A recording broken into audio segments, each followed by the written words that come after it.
di Well Sharing, kemudian nanti bisa dimasukkan juga ke website kami, dan nanti untuk potongan-potongan videonya nanti bisa diolah ke Instagram Well Sharing. Nanti semua kontennya dari kami yang olah, seperti itu. Oke. Oke. Sebelumnya selamat sore teman-teman dari Depika. Di sini ada Depikanya sendiri, kemudian ada Zahra. Perkenalkan, saya Fasya dari Well Sharing. Kemudian di sini juga ada admin dari Well Sharing yang ikut join untuk podcast pada sore hari ini. Sebelumnya terima kasih sekali karena sudah meluangkan waktu untuk berbincang asik dengan Well Sharing, karena kan kita sudah tahu ya bahwa sebelumnya diadakan sebelum bulan diadakan di bulan Agustus, tapi karena mungkin jadwal dari Depika sendiri padat ya, karena sudah profesional terapis, jadi baru bisa diadakan pada sore hari ini. Oke, sebelumnya gimana nih kabarnya Kak Depika? Aku sebenarnya baru balik dari retret, jadi I am very fresh. Jadi sangat-sangat Wow. ya sangat cerah. So it's a good time, waktu yang baik untuk recording karena siap sekali untuk bicara. Apalagi topiknya trauma, and I know itu topik yang cukup berat, tapi kayaknya bisa siap untuk membagikan dengan cara yang hopeful gitu ya, penuh dengan harapan. Jadi Oke, kabarnya baik. Ya. oke. Ini juga topik yang sangat ditunggu-tunggu ya untuk Mhm. ngomongin tentang trauma, karena kita tahu sendiri ya bahwa trauma itu datangnya dari berbagai aspek seperti itu. Jadi Mhm. ini bakalan sangat insightful sekali untuk kita bahas, dan kemudian kita bisa cari solusinya gimana nih untuk pada akhirnya kita tuh bisa healing dari trauma kita seperti itu. Nah, sebelum kita berbicara lebih lanjut terkait trauma yang Ya. mungkin dirasakan pada masa kecilnya dan mungkin berdampak pada masa dewasa, mungkin kita kenalan dulu nih terkait Depika itu sendiri. Jadi seperti yang sudah saya baca nih, Depika ini ternyata sangat ekspertis sekali di bidang trauma terapis, kemudian teacher, dan family system healer seperti itu. Nah, di sini juga ternyata Depika itu berasal dari India yang yang kemudian besar di Indonesia, kemudian belajar di Australia dan bekerja di Singapura. Wow, ini sangat-sangat sangat-sangat profesional sekali ya. Jadi sudah melalang buana ke sana kemari, dan kemudian untuk topik yang Depika sendiri minati itu ada beberapa. Yang pertama itu ada family system healing dan sexual relationship from trauma, khususnya untuk perempuan nih. Nah, kita bakalan tanya-tanya dulu nih ke Depikanya itu sendiri. Gimana nih Depika, untuk misalkan ada seseorang yang ingin konsultasi, apakah bisa atau seperti apa jika misalnya ke depan ada yang ingin berkolaborasi dengan Depika itu sendiri? Pastinya bisa. Kalau kolaborasi, aku biasanya offer kayak webinar gitu ya, teaching atau workshop. Dan topiknya itu memang selalu di dalam bidang trauma recovery dan juga relasi. Karena menurut aku itu sangat topik-topik yang banyak sekali dibahas, tapi kontennya belum tentu terlalu membantu atau bermakna gitu. Sampai kita bisa merasakan ya dampaknya recovery itu seperti apa. Jadi kalau kolaborasi pastinya bisa, webinar, talk, workshop antara itu. Dan kalau mau konsultasi online bisa, dan kalau offline aku paling banyak di Bali sementara ini. Oke, Jadi 7 oke. ya Jadi, 70% di Bali. Tapi di oke. Jakarta sometimes ya. Jadi for your information aja teman-teman, jadi Depika ini sekarang berdomisili di Bali. Jadi bagi teman-teman yang juga ingin berkonsultasi secara langsung bisa nanti bertemu dengan Depika di Bali itu sendiri. Nah, untuk bidang ekspertisnya dari Depika sendiri apa aja nih? Selain tadi um, relationship, kemudian trauma, bidang-bidang apa aja nih yang nanti bakal Depika cover selanjutnya? Jadi kalau kita basically trauma itu kan satu bidang ya. Nah, di dalam trauma ini ada yang kita sebut PTSD, post traumatic stress, ada yang kita sebut complex relationship trauma. Nah, yang complex relationship trauma ini sangat berhubungan dengan dinamika keluarga, dinamika relasi, dinamika antara orang tua dan anak yang akan kita bahas juga nanti, dan dinamika antara anak berarti dari kecil sampai dewasa, yaitu kan kita terus berkembang. Jadi semua yang ada di dalam yang kita sebut sekarang complex relational trauma atau complex trauma itu adalah bidang sebenarnya yang cukup luas karena di dalam itu ada berbagai macam issues gitu yang bisa termasuk relasi, bisa termasuk infidelity, which is perselingkuhan di dalam keluarga. Terus yang ketiga termasuk juga psikosomatik, berarti kita mempunyai pain ya, body pain yang tidak ada penjelasan medis atau tidak terlalu terbantu dengan obat dari medical field karena dia hubungannya itu dengan trauma, memang kompleks trauma. Dan juga addictions dan mental health issue yang tidak tersembuhkan dengan cara talk therapy aja gitu atau dengan cara berobat aja. Jadi semua itu termasuk dalam kompleks trauma. Jadi panjang kelihatannya, tapi sebenarnya kalau garis besarnya itu semua adalah dampak-dampak dari yang kita sebut kompleks trauma itu. Berarti trauma yang terus berlanjut dan mengubah fisik, mengubah pikiran, mengubah fungsi otak juga gitu. Wah, No problem. It oke, happens. Ya. oke. Jadi kita langsung mulai aja ya. Kita bahas tentang trauma anak kepada orang tuanya yang kita tahu bahwa perilaku seseorang itu saat dewasa ditentukan dari bagaimana pengalaman yang didapat dari masa kecilnya, terutama dari orang tuanya. Karena orang tua itu kan satu-satunya orang yang sangat dekat dengan anak, jadi perilaku anak juga dapat ditentukan dari bagaimana si orang tua itu bertindak kemudian berperilaku kepada anak tersebut. Nah, untuk ngomongin soal trauma sendiri, itu kan tidak melulu dari hal-hal yang sifatnya sangat besar dari misalkan hal-hal yang sangat mengejutkan, hal-hal yang bersifatnya sangat membuat anak itu shock, misalkan kayak misalkan bencana alam itu kan mungkin dapat membuat anak trauma. Tapi ternyata kalau dilihat-lihat lagi, trauma itu juga dapat disebabkan dari orang tuanya dan tidak melulu dari hal-hal yang besar. Contohnya aja misalkan orang tua itu biasanya mengabaikan anak seperti itu. Misalkan membuat anak menjadi tidak percaya diri atau langsung membantah pendapat anak itu dapat membuat si anak menjadi trauma seperti itu. Nah, lama-kelamaan perilaku-perilaku tersebut membuat anak menjadi sangat-sangat traumatis terhadap perilaku orang tuanya seperti itu. Nah, yang ingin saya tanyakan, apa sih parameter yang dapat disebut bahwa seseorang itu menjadi trauma di kemudian hari seperti itu?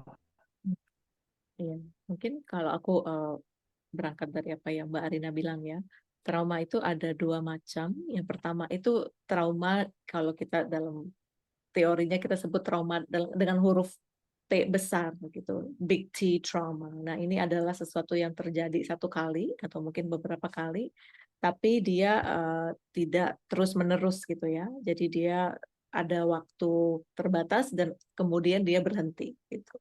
Itu trauma yang besar seperti bencana alam, kalau ada kayak misalnya civil issues gitu ya, masalah apa di dalam negara dan dalam komunitas dan lain-lain seperti sebagainya.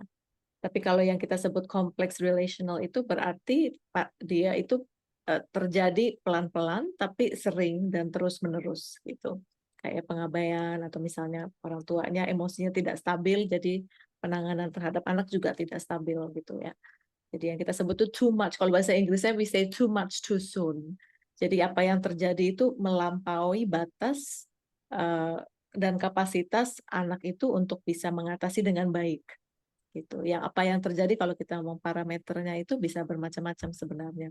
Yang pertama itu karena trauma yang terus-menerus begitu, dia lebih bisa mengubah yang sistem saraf. Sistem saraf itu terhubung dengan sistem pencernaan dan juga sistem imunitas kita. Jadi banyak sekali dari kita sekarang yang punya kayak immune system issue atau masalah pencernaan atau masalah psikosomatis yang lain, ada kemungkinan itu berhubungan sekali dengan trauma pada masa kecil ya, trauma yang apalagi yang sifatnya terus-menerus gitu dan pelan-pelan. So itu satu. Terus yang kedua itu kita jadi sulit untuk membaca situasi gitu. Karena kita sulit untuk meregulasi diri. Jadi misalnya ada kejadian A gitu ya. Nah, yang orang yang dengan trauma yang cukup lumayan, dia membaca situasinya sebagai, oh this is very dangerous gitu. Ini sangat berbahaya. Jadi aku harus udah siap siaga gitu untuk ngumpet, untuk lari atau untuk berantem antara tiga itu. Tapi kita yang mungkin traumanya, yang tidak mengalami trauma yang sangat-sangat berat, kita lebih bisa membaca situasi. Lebih bisa kayak, oh ini mungkin ada kemungkinan kayak gini, ada kemungkinan kayak gini. Jadi bisa melihat dari beberapa sisi, dan juga mungkin punya skill-nya gitu. Gimana nih caranya mengatasi kalau ada di dalam situasi kayak gini nih, gitu. Dan tidak terlalu merasa dysregulated ya, berarti kekurangan kapasitas gitu, kayaknya cepat, emosinya cepat pindah gitu, cepat big, atau cepat takut, atau cepat apa, cepat marah gitu. Itu tergantung cara-cara kita belajarnya gimana tuh pas kita masih kecil, cara kita coping-nya seperti itu. Ini menjawab ya pertanyaannya? Ya. Ya, menjawab.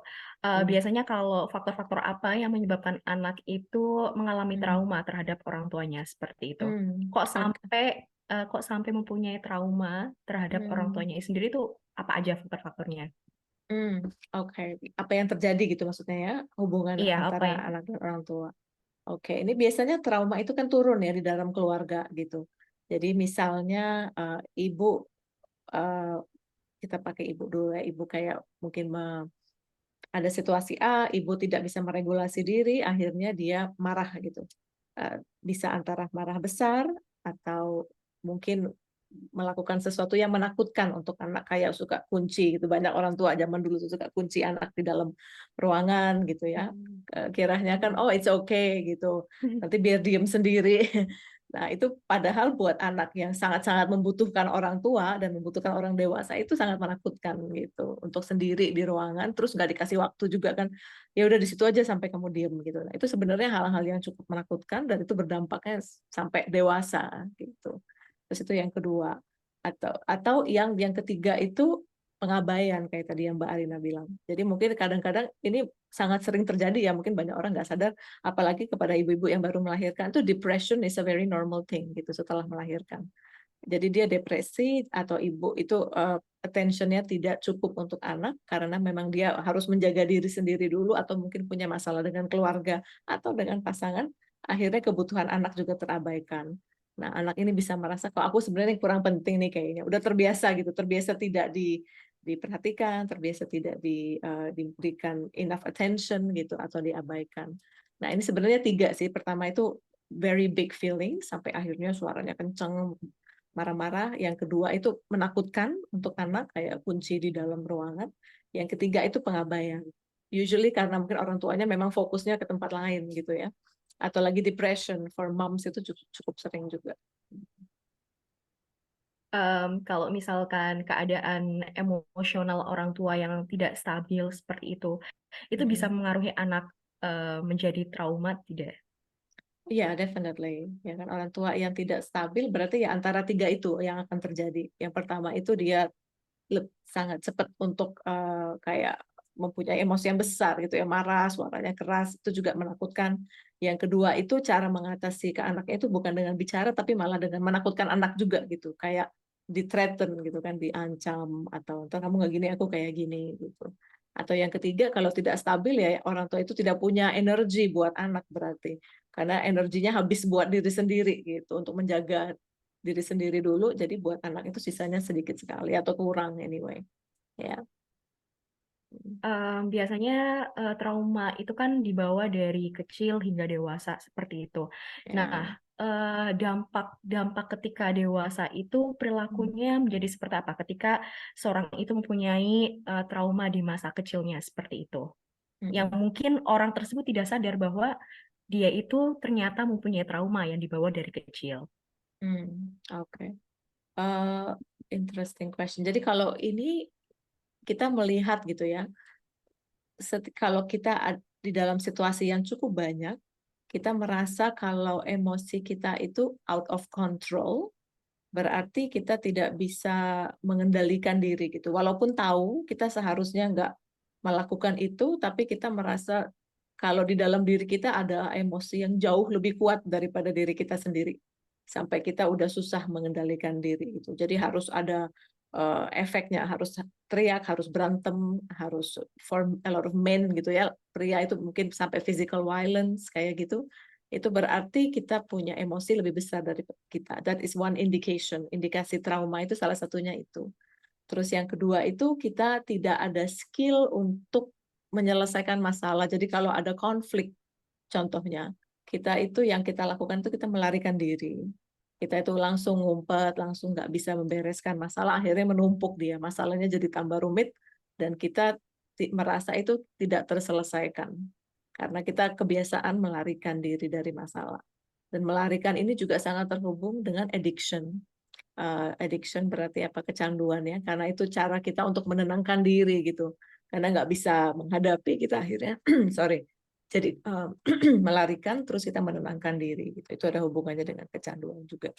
Dan ketiga itu kalau, nah ini yang paling interesting karena kalau kita tidak, banyak orang yang ke workshopnya aku, mereka bilang aku nggak merasakan apa-apa, like biasa aja kok, everything is fine ya, tidak terlalu sadar gitu. Ini biasanya kita bisa lihat dari kondisi fisik kita gitu. Kalau kita sering sakit, sering ada masalah immune system ya, atau sering punya masalah sistem pencernaan gitu dan atau sistem immune system, nah itu juga indikasi sebenarnya. Mungkin ada trauma dan kejadian yang sudah kita lupa gitu. Jadi nggak sampai keinget pun. Mbak Arina masih ada ya? Jadi ada beberapa hal yang saya catat ya. Jadi poin yang paling penting sebenarnya di sini kalau seseorang tidak merasakan apa-apa seperti itu malah sebenarnya indikasi bahwa dia itu ternyata mengalami trauma seperti itu. Nah, kalau misalkan kita nih, misalkan saya contohnya tidak mengalami apapun seperti itu, saya tidak merasakan bahwa saya mengalami emosi yang berlebihan seperti itu, kemudian saya juga tidak melakukan hal-hal fisik ketika saya marah. Nah, ketika saya ingin tahu bahwa saya itu mengalami trauma, itu seperti apa? Biasanya kalau kita merasakan seperti itu, oh, aku oke-oke aja, aku itu yang kita bisa perhatikan tuh kondisi fisik kita sebenarnya. Jadi kalau kita sering sistem imun sistemnya sering drop gitu ya. Kayak aku sendiri waktu masih umur 24 itu didiagnosa fibromyalgia. Fibromyalgia itu berarti kayak sakit pain-nya kronis gitu. Oh, oke, bisa dirubah. Iya, jadi penyakit pain-nya itu kronis atau kita punya imun sistem itu tidak kuat, sistem saraf kita lemah atau sering punya gangguan sistem pencernaan. Kalau di Indonesia aku lihat banyak yang sistem apa GERD, GERD, yang sering Yes, benar dirawat, sekali. buat GERD. Nah, ini berarti yang harus kita perhatikan itu budaya juga gitu. Karena di dalam budaya tertentu itu memang tidak ada izin ya untuk terlalu banyak bicara tentang feelings atau tentang perasaan. Nah, itu karena kalau kita terbiasa untuk oh it's okay, nggak apa-apa gitu. Nah, ini fisik kita yang menunjukkan kalau sebenarnya mungkin nggak gitu.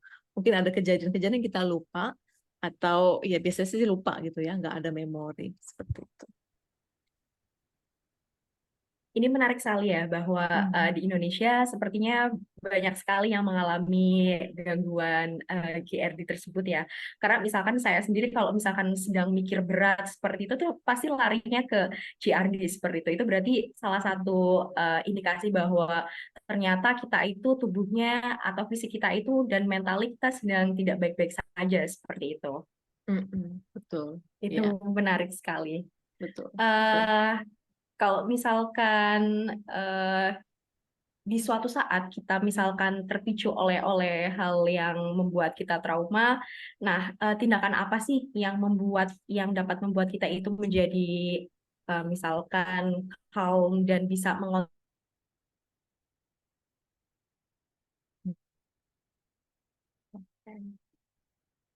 Mbak Arina masih ada ya?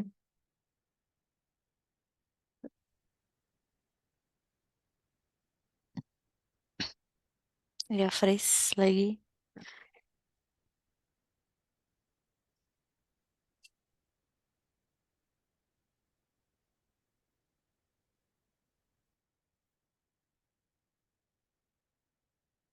Oh, Halo, ya. yes. Eh, saya lanjutkan pertanyaannya ya.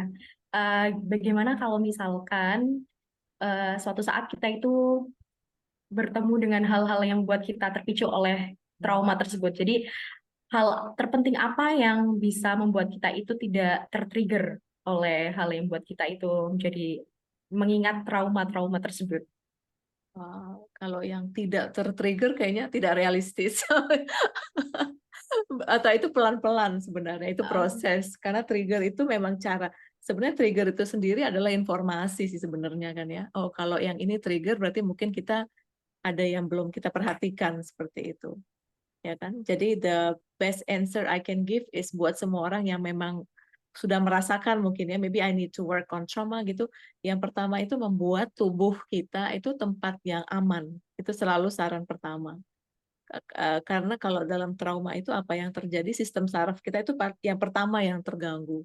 Berarti kita itu tubuh kita itu tidak aman karena cepat banget resah, cepat banget kena GERD contohnya, cepat banget migraine, pusing dan lain-lain. Berarti kita itu proaktif ya. Jadi kayak kita punya rutin atau kita punya semacam aktivitas yang membuat tubuh kita itu tempat yang lebih aman gitu.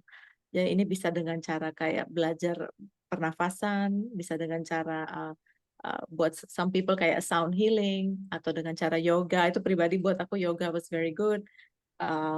Dengan cara apa sih kayak exercise yang cocok gitu, nggak terlalu berlebihan, nggak terlalu kurang, tapi dia membuat tubuh kita itu merasa cukup safe dan cukup kuat gitu, nggak merasa weak and lemah. Itu sangat-sangat membantu. Jadi buat semua orang yang itu penting. Terus yang kedua saya bilang tuh selalu kita mencari pokoknya support system yang aman karena itu juga sangat-sangat membantu dalam trauma recovery. Karena kalau kita ada di dalam komunitas di mana kita takut dijudge terus ya, ditakut dijudge, takut ada yang ngomong, ntar ada yang apa, itu kan kebiasaan banget ya. Itu sistem kita tuh tambah panik gitu, tambah takut karena tubuh kita udah perasa udah nggak aman, plus kita di dalam komunitas yang lebih-lebih membuat kita merasakan tidak aman, itu penyembuhannya lebih susah actually. Jadi kalau my recommendation sekarang kan udah banyak sekali support system, grup-grup online, offline, yang dimana kita bisa pokoknya put ourselves di dalam tempat di mana tubuh kita merasa aman. Lama-lama itu belajar, kayak aku pernah waktu itu bikin workshop nervous system recovery contohnya.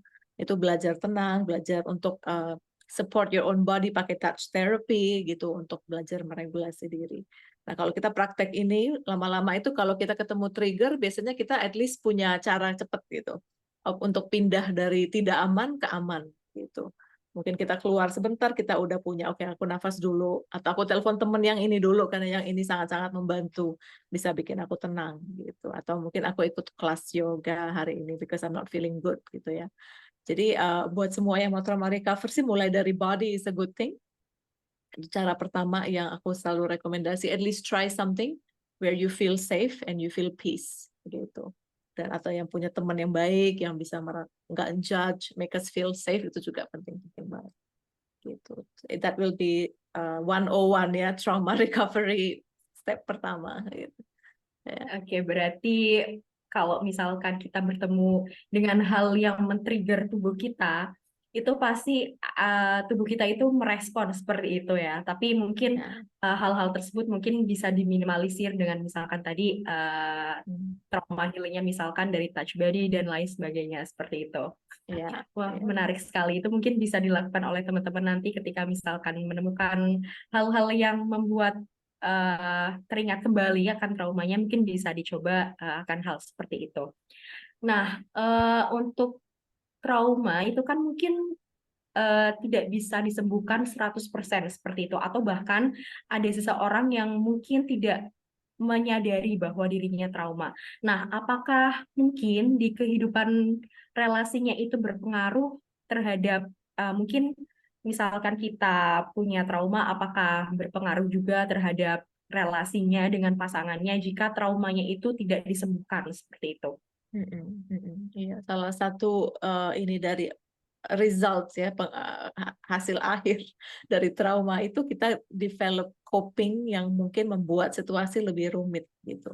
Jadi contohnya nih misalnya kita dulu kebiasaan dikunci di ruangan gitu ya. Terus jadi kita itu develop ketakutan gitu kan, develop kecemasan. Dan mungkin lain kali yang kita belajar itu kita belajar mengumpet mungkin dari orang tua. Kita lihat orang tua, oh kita kayak sensing gitu, ini kayaknya agak nggak bagus ini moodnya hari ini. Jadi kita belajar ngumpet, kita belajar mengurung diri, kita belajar jauh gitu ya. Nah kalau kita punya pasangan, terus kita mulai merasakan sesuatu yang kayak gitu di dalam tubuh kita nih, belum tentu benar juga actually. Mungkin pasangan kita mukanya aja agak bete gitu, tapi sebenarnya nggak marah. Tapi kita lihat face dia, kita bisa mulai merasakan perasaan yang lama itu. Kayak, oh kayaknya dia lagi nggak seneng nih sama aku, kayaknya dia lagi marah. Terus akhirnya kita ngumpet, atau kita mungkin ngomongnya itu nggak straight, nggak jujur, kita ngomongnya malah takut-takut, kayak kita ngomong sama orang tua dulu. Padahal ini pasangan kan sebenarnya agak balance ya harusnya ya, agak lebih equal gitu kan, bukan dia di atas kita seperti orang tua. Dan kita itu sampai dewasa kita bawa terus ini yang kayak gini. Jadi kapasitas sensing kita tuh agak off gitu ya. Padahal orang mukanya gini kita merasa oh ini ada yang gak bagus nih. Jadi kita udah mulai was-was atau cara kita copingnya udah mulai takut-takut. Atau the other extremis kita udah mulai marah-marah dulu. Kenapa kamu mukanya kayak gitu? Aku kan cuma kayak gini-gini jadi berontak. Jadi nggak terlalu bagus baca situasi gitu. Karena di dalam tubuh itu udah ada kayak yang tadi aku bilang sistem sarafnya kayak udah, oh ini danger nih, ini ada yang bahaya, kayak ada sinyal gitu, semacam punya sinyal tapi nggak terlalu akurat kadang-kadang, bukan kadang-kadang, sering itu sinyalnya nggak akurat. Karena mungkin kalau orang lain masuk ke dalam situasi yang sama, dia bisa baca situasinya beda gitu. Dia bilang, oh ini orangnya biasa aja kok kamu yang pusing sendiri gitu. Jadi itu kita bawa-bawa terus dan kita merasa oh kan itu normal. Nah ini yang mungkin bikin agak trauma recovery a bit complicated ya karena kita lihat itu normal gitu. Mungkin banyak sekali di dalam ruangan atau dalam tempat kerja itu mereka semua sebenarnya bawa trauma. Tapi karena semua behaviornya sama kita kira oh normal ini biasa-biasa aja. Padahal kita dalam tubuh itu nggak nyaman gitu. Masih ada sinyal-sinyal yang lama dari pas kita masih kecil. Jadi seperti itu bikin hubungan relasi deket apalagi very very dangerous karena kalau kita punya pasangan, pasangan itu biologically itu menggantikan sisi orang tua. Jadi yang paling cepat sasarannya itu biasanya pasangan yang ini ya, romantic relationship atau suami atau istri. Seperti itu. Oke, wah menarik sekali ya bahwa Hmm. ternyata trauma itu juga bisa berdampak dengan relasi pasangannya. Mungkin bisa relasi dengan teman, apalagi dengan relasi Ya, yang berhubungan dengan hubungan asmara seperti itu. Nah, betul. untuk ngomongin soal healing trauma, apakah itu hanya bisa disembuhkan ketika kita konseling dengan ahli atau itu sebenarnya bisa disembuhkan oleh diri kita sendiri seperti itu? Kalau yang body safety yang tadi aku bilang itu kita bisa mulai sendiri. Kita belajar teknik apa yang cocok buat kita atau cara-cara apa yang cocok buat kita itu kita bisa mulai mengamankan tubuh sebenarnya. Itu is okay. Tapi kalau ini menurut aku ya, kalau kita benar-benar ingin merubah pattern yang sudah lama terbangun di dalam diri, itu yang harus dicari memang khusus trauma therapy. Dan bukan cuman konseling pun kan ada ahlinya beda-beda expertise ya. Nah, kalau kadang-kadang kita cuman talk therapy, kita diajak untuk berpikir dengan cara berbeda, itu membantu sampai pada tahap kalau kita itu sangat-sangat tertrigger di mana kita merasa out of control tadi itu. Kalau kita sampai tahap trigger kita masih seperti itu, kita ketemu trigger, kita merasa tidak bisa mengendalikan emosi, berarti itu traumanya masih ada, gitu. Masih sangat-sangat cukup aktif di dalam hidup kita, gitu. Jadi konseling juga tergantung. Kalau konseling trauma, khususnya kalau benar-benar the trigger is so big, trauma therapy memang menurut aku jalan satu-satunya untuk kita bisa benar-benar mempunyai relasi physical health ya, kesehatan fisik yang sangat-sangat berbeda. Kayak contohnya diri aku sendiri pas fibromyalgia itu, yang aku lakukan pertama itu yoga waktu itu. Itu buat body safety dulu, dan setelah itu baru masuk ke dalam family therapy healing, trauma yang datang dari keluarga. Nah itu penyembuhannya malah jadi menyeluruh gitu. Jadi kalau ketemu trigger yang sama, sekarang kok kayaknya tenang sekali, nggak terlalu terganggu gitu. Dan itu proses ya, ini udah mulai karena aku memang udah kerja di dalam bidang ini udah 15 tahun. Trauma khususnya udah 8 years, 8 tahun. Itu yang pasien pertama ya diri sendiri gitu. Sebelum menjadi membantu orang lain itu is my own recovery is important first I feel gitu. Jadi bisa membantu yang lain untuk ya keluar dari itu. Memang proses itu, tapi it's possible, it's very possible. Untuk durasi penyembuhan trauma itu sendiri bergantung kepada seberapa berat trauma yang dialami atau Iya. mungkin secara generalisir bisa sama seperti itu tuh penyembuhan dari segala trauma seperti itu. Tergantung bukan hanya trauma yang past, tapi juga situasi kehidupan sekarang gitu. Karena ada beberapa banyak kalau orang itu di dalam situasi yang lebih aman sekarang, terus lebih ada resources gitu ya, lebih ada jalan temennya lebih sehat, mungkin punya physical health yang lebih oke, mungkin bisa ikut fitness rutin, itu dia di dalam situasi yang lebih oke untuk supaya penyembuhannya lebih cepat gitu. Dan biasanya habis berapa bulan, kalau trauma tuh biasanya itu bertahap gitu ya, kita sembuhkan yang pertama, nanti habis berapa tahun kan, karena kan hidup itu kan berjalan terus gitu, mungkin sekarang belum berpasangan, jadi yang kelihatan cuman ini masalahnya, nanti kalau udah berpasangan, masalah baru yang kelihatan. Trauma recovery sebenarnya seperti itu karena kita kan hidupnya berjalan terus, roda kan berputar terus gitu. Terus yang menjadi ibu baru merasa oh my god, motherhood is so scary for me gitu. Jadi banyak yang balik lagi ke terapi gitu. Ini my experience yang mereka bilang, oh sekarang menjadi ibu aku merasa kok yang dulu nggak pernah merasa sekarang merasa macam-macam gitu, ketakutan nggak tahu dari mana gitu. Jadi itu actually bertahap juga. Jadi I always see trauma recovery as a life journey gitu ya. Jadi kalau healing itu menurut aku itu semacam gaya hidup, semacam a way of life, supaya kita bisa membuat fisik dan mental itu lebih sehat, tapi juga bisa membuat lingkungan keluarga dan komunitas kita sendiri lebih sehat gitu. Karena biasanya mereka yang udah lebih sembuh ya, mereka mau membantu yang lain gitu. Like I just wanna help my friends apa atau teman atau keluarga sendiri gitu. Keluarga maksudnya kayak kita nggak bisa menyembuhkan orang tua, tapi maksudnya pasangan dan anak-anak gitu. Ya, Ya, benar ya. sekali. Ya. Jadi untuk kita bisa sampai akhirnya berdamai dengan trauma itu sendiri itu memang butuh proses dan itu mungkin nggak cukup seminggu 2 minggu tapi itu bertahap life journey seperti itu No. ibaratnya.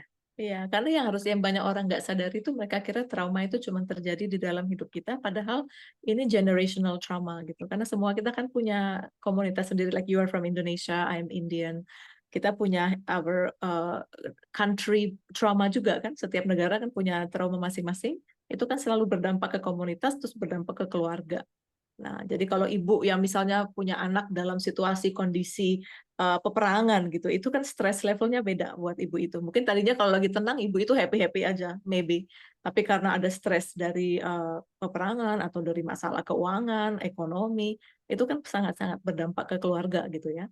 Jadi buat aku trauma itu bukan isolasi sebenarnya, but it's a very very big global issue, and that's why recovery-nya juga bertahap gitu. Yang penting kita committed terhadap recovery diri kita sendiri itu udah bagus gitu. Jadi kita memang pengen membuat kalau kita jadi orang tua, kita memang pengen mau menjadi orang tua yang lebih sehat.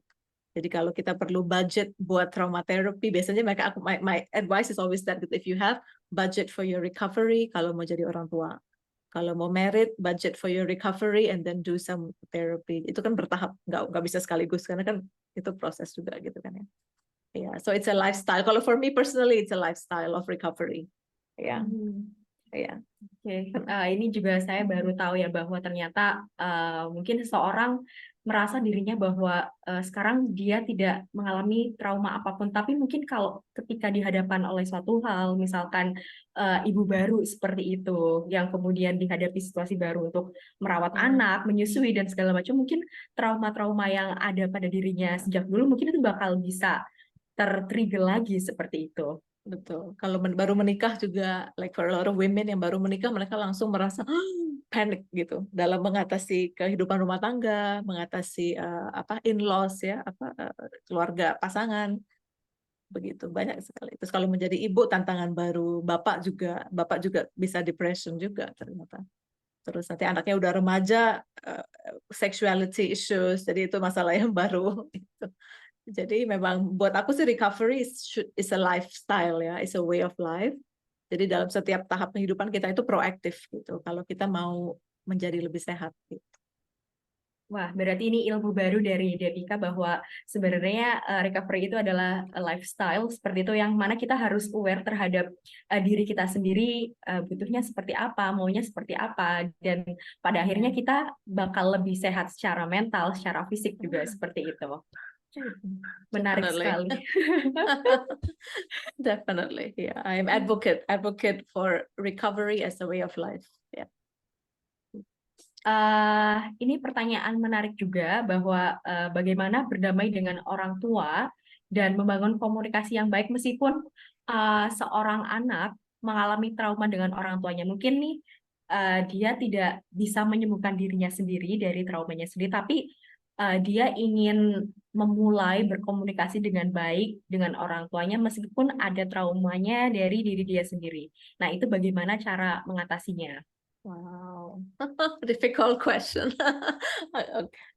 Tapi I think ini menurut aku ya, mungkin setiap terapis punya pandangan beda-beda. Tapi kalau buat aku, tugas kita dalam kehidupan ini itu untuk menjaga dan merawat diri sendiri dulu. Even kalau kita naik ke pesawat gitu ya, kalau kan mereka kasih kayak emergency rules-nya kan, kalau ada oksigen mask turun itu yang diselamatkan itu selalu diri sendiri dulu. Walaupun ada anak juga gitu kan, pasang ke diri sendiri dulu, baru ke anak. Apalagi orang tua itu lebih atas dari kita. Karena kan the order of life kan orang tua itu di atas kita gitu, kita di bawah. Jadi yang kita bisa bantu itu biasanya yang di bawah kita, bukan yang di atas gitu. Tapi di dalam budaya Indonesia, Indian also, itu kita karena kita yang dalam bahasa family therapy kita sebut enmeshment gitu. Kita hidup di dalam situasi di mana kita merasa sangat-sangat bertanggung jawab untuk orang tua. Bertanggung jawab untuk fisiknya is okay ya, karena mereka semakin tua gitu kan. Jadi kita bantu mereka apa, kita bantu belanja, bantu jagain, bantu ke rumah sakit, I think that's okay. Tapi yang kita tidak bisa bantu itu kesehatan emosionalnya mereka gitu. Itu memang bukan batasan kita soalnya gitu. Karena dia kan hidupnya jauh lebih sebelum kita gitu. Kita belum ada, dia udah ada dulu. Dia punya masa kecil sendiri, kita kan lahirnya nanti gitu kan. Dan kalau dia lahir dalam situasi trauma yang cukup berat, nah itu pasti pas jadi orang tua itu kan terbawa terus. Psikologi juga kan baru ya, belum terapi apa kan zaman dulu nggak ada yang pergi juga, nggak ada yang terlalu ngerti juga gitu.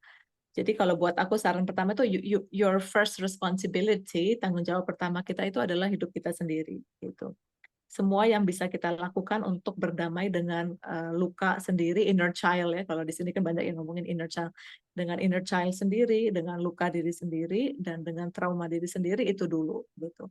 Karena dalam proses itu yang sering terjadi itu, apalagi kayak aku sekarang baru belajar family constellation therapy ya. Berarti ini semacam kayak kita masuk ke dalam role, dan di dalam role ini kita bisa merasakan perasaan orang tua kita mungkin. Tapi ini role, ini bukan kita bawa orang tua kita gitu.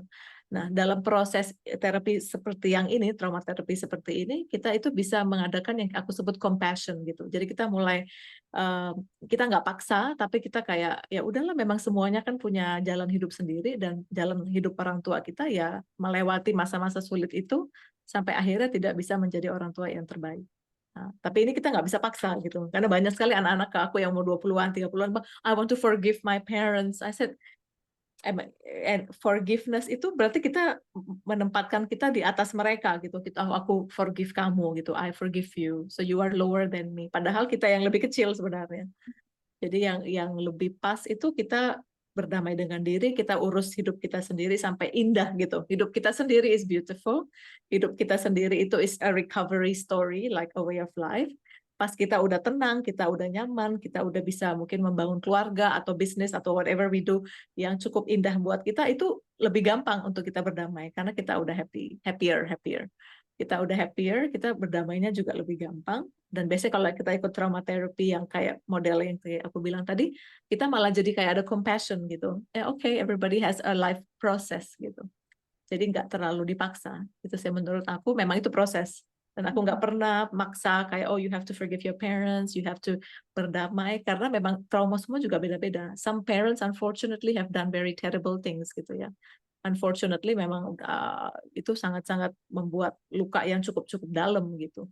Jadi kalau kita paksa, oh kamu harus berdamai, itu sebenarnya kita membuat mereka lebih stres lagi, lebih terbeban, you know, oh you have to. gitu. Kalau trauma therapy, actually makanya aku bilang cari ahli itu yang ngerti trauma gitu, supaya kita nggak lebih trauma lagi pas keluarnya gitu kan, karena kalau kita dipaksa berdamai kita lebih stres yang ada. Tapi if we are encouraged to take care of our life, kita menjaga diri, merawat diri, kita punya uang kita sisakan untuk recovery sendiri, untuk healing sendiri, itu is easier, so much easier untuk melepas ya. Ya, berarti kita tidak perlu memaksakan kita untuk misalkan membangun komunikasi yang baik dulu kepada orang tua. Yang penting kita sembuh dulu dari trauma kita, membangun sistem yang sehat dulu pada diri kita, sehingga nanti untuk kita misalkan berdamai dengan orang tua mungkin itu lebih mudah juga seperti itu. Jadi Iya. tidak bisa dipaksakan juga seperti itu. Iya, iya, kan otomatis ya. Kalau you're happy kan it's easier to be nice gitu kan. Kalau kita sendiri nggak happy, kita mau paksa berdamai itu kan itu maksa banget tuh. Kecuali orang tua kita sudah banyak berubah ya, itu mungkin bisa. Kalau orang tua kita juga kayak oke, I think aku banyak salahnya, jadi aku mau lebih uh, uh, beda gitu terhadap anak, itu bisa mungkin. Tapi kalau enggak, itu berat sekali kayaknya tugasnya. Ya. Karena kebanyakan mungkin seseorang menganggap bahwa dampak trauma itu tidak sebegitu signifikan ya kepada diri kita. Jadi banyak yang mendorong juga ya udah berdamai aja dengan orang tua seperti itu. Padahal dalam diri kita juga belum tentu bisa berdamai seperti itu. Jadi yang paling penting adalah berdamai dengan diri kita sendiri, menjadikan diri kita bahagia, baru kita bisa berhubungan baik seperti dengan orang tua seperti Iya, itu. betul. And just to add, it's very interesting tadi yang Mbak Arini bilang, karena itu dia kalau kita paksa berdamai, ini mungkin ada budaya juga ya, maybe Iya. ya, ada dari unsur budaya ya. Kalau kita paksa, tapi kita sendiri belum sembuh sampai ke dalam-dalamnya, sampai cells ya, cells and sistem saraf, itu yang terjadi itu adalah keluar di dalam kondisi fisik. Jadi kita bebannya di fisik. You will see people becoming ill, kayak sering sakit atau develop very very big illness padahal umurnya mungkin masih belum terlalu tua. Nah, itu dampak kita kalau paksa ya. Dan ini bahkan budayanya mungkin harus kita perhatikan juga yang seperti ini. Karena kalau di budaya barat mungkin agak ekstrim ke sana ya. Kalau mereka bilang, oh nggak ada acara damai-damai, pokoknya marah ya marah udah gitu. Ya mereka agak-agak, karena aku tinggal di Bali, jadi I have both ya, I have Indonesian, I have a foreign client juga, and aku dulu tinggal di Australia juga, so I was like, oh mereka beda ya, mereka kayaknya kalau marah-marah nggak usah ada acara damai-damai gitu kan, agak ekstrim juga itu ada banyak perpecahannya juga di situ, tapi kalau kita kayaknya ekstrimnya ke sana gitu, udah itu kan orang tua kamu, Iya. ini memang ada one of the things aku baru belajar tuh ya terima kenyataan is good, memang mereka orang tua kita dan tidak ada yang lain gitu, itu benar. Ya kan, memang itu kan is true. Nah, kalau kita terima kenyataan itu is okay. Tapi kalau kita paksa berdamai sebelum kita menyembuhkan diri dan mengetahui luka-luka, banyak sekali belum terlalu kenal sama luka juga. Mereka kira, oh aku nggak apa-apa kok. Tapi padahal tubuhnya, kondisi fisiknya tidak sehat. Itu banyak sekali yang autoimmune di Indonesia yang seperti itu, yang aku perhatikan ya. Karena aku pernah facilitate kayak group parenting di Indonesia, banyak sekali yang autoimmune. Terus kalau pas kita belajar tentang trauma, banyak yang mulai sadar, oh aku belum pernah beresin masalah ini sama orang tua, karena hubungannya udah oke lah, hubungannya nggak parah, is okay. Tapi lukanya masih ada di dalam tubuh, dampak traumanya masih hidup di dalam tubuh gitu. Jadi kalau hubungannya juga pas-pasan, it's not going to be beautiful long term gitu. Itu ada unsur budayanya yang mungkin harus kita perhatikan lebih dalam. Wah, menarik sekali diskusi kita pada sore hari ini. eh Banyak sekali ya yang sudah kita bahas dari bagaimana cara kita berdamai dengan diri sendiri dan kemudian eh, istilahnya kita tidak perlu memaksakan kita berdamai dengan hal yang buat kita trauma itu juga sesuatu hal yang kita tidak boleh lakukan sebelum kita berdamai dengan diri kita sendiri.